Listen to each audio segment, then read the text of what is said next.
Just going to share, I'm having some lunch. This is the Amy's. It's black bean and tortilla. Really tasty. It's not spicy. So if you're like me and really sensitive to peppers, chili peppers and stuff, it's not spicy at all. Of course, I'm not going to eat all of this. I'm going to eat half of it because it's very, very high in carbs, which is not great if you're like me and you have diabetes. So, this is kind of a treat, not something I would usually eat, but I wanted to try her products and see. So again, with this one having so many carbs in it, I'm only going to eat half of it now, and then I'll have half another time. Maybe later today I'll have the other half. But it's a really, I'm really impressed with her things, okay? Really tasty. Mm-hmm.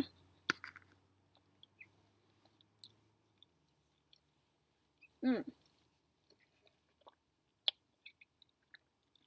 And like I said, everything she does is organic, best ingredients.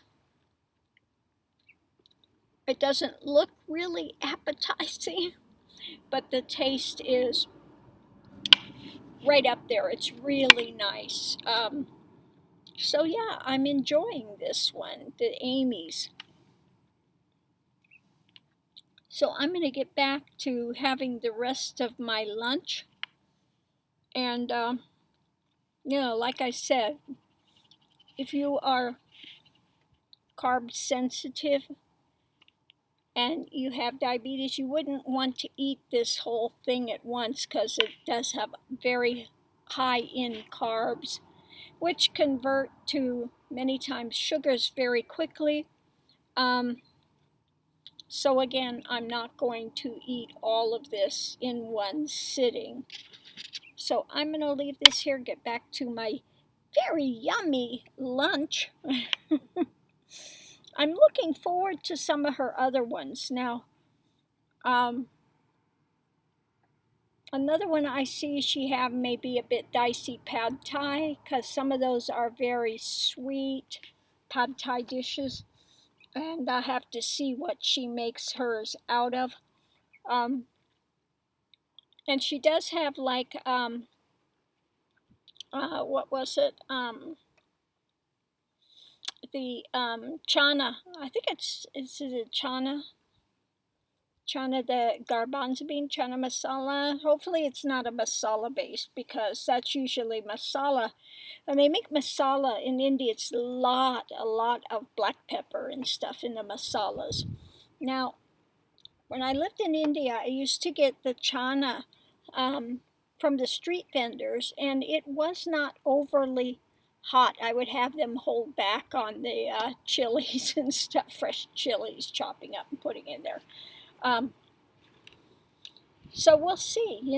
I do love the taste of Indian food, but most of it, like my worst difficulty in India was eating. I couldn't eat from the regular restaurants. You go in and say, can you make it without spice? Oh yes, no spice, and then it would come. That just means they're not going to put extra in it, but it's already cooked with so hot. So my most difficult thing I had in India was I had to find a cook. And I did find a few places where I went where they would cook things fresh, and I would ask them, please, please, please do not put chilies in it. Begging, please, no chili. No kali mirch, no hari mirch, no lal mirch, no milchi, no peppers of any kind, no red, green, black, nothing.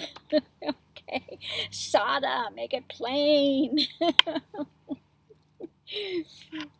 So I did find a few places that would work with me.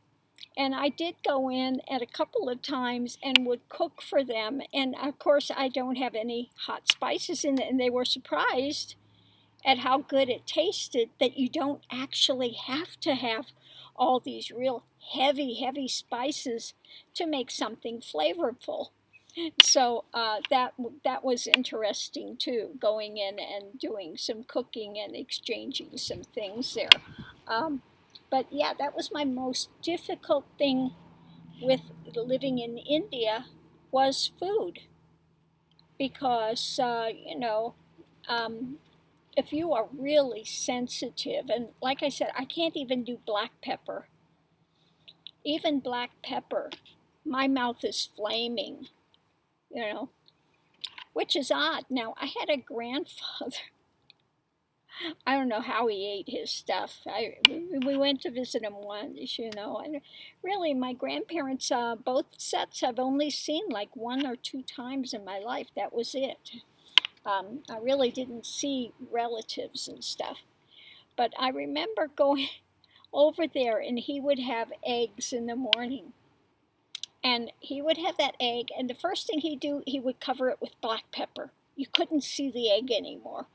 And then he'd cover the black pepper with salt, and then you couldn't see the black pepper anymore. I was like, it's just, I don't know how he ate it, but he did that all the time, black pepper and then salt.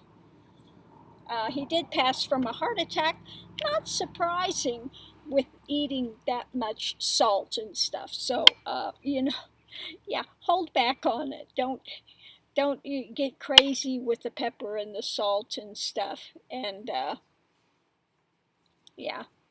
Now, again, when I was with the Hare Krishnas for that time, and Prabhupada was there, he did not allow those spices in it.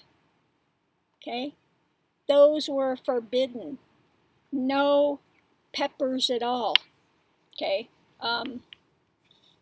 But when he passed, they started, amping up the food and putting chilies and everything in. And I was just shocked. I said, if Prabhupada were here, he would be having a hemorrhage. Because that's one thing he really was stressing in the food, that the food had to be done, specific ways, that you don't put garlic, you don't put onions, you don't put chilies in any of the food that you're offering to Krishna, and you're supposed to offer to Krishna before you eat it. That's the, path. If you're doing the bhakti path connected to Krishna, that's the way that he taught it. So when I went back, and I did go to India, and I went to, just to pay honor to him, because he was one of my teachers in passing. He was not a long-term teacher, but he was somebody in passing that, and you honor all of your teachers, and, there were a lot of things going on there that I did not agree with, so I did not stay there long term. But I have to honor, the things that I did get when I was there. So, but I was really shocked when I went there, and they were putting all these chilies and stuff in the food now. Shocked. So anyway, I'm going to leave this here for now, but that's my thing to do with the Amy's Organics today. Really yummy.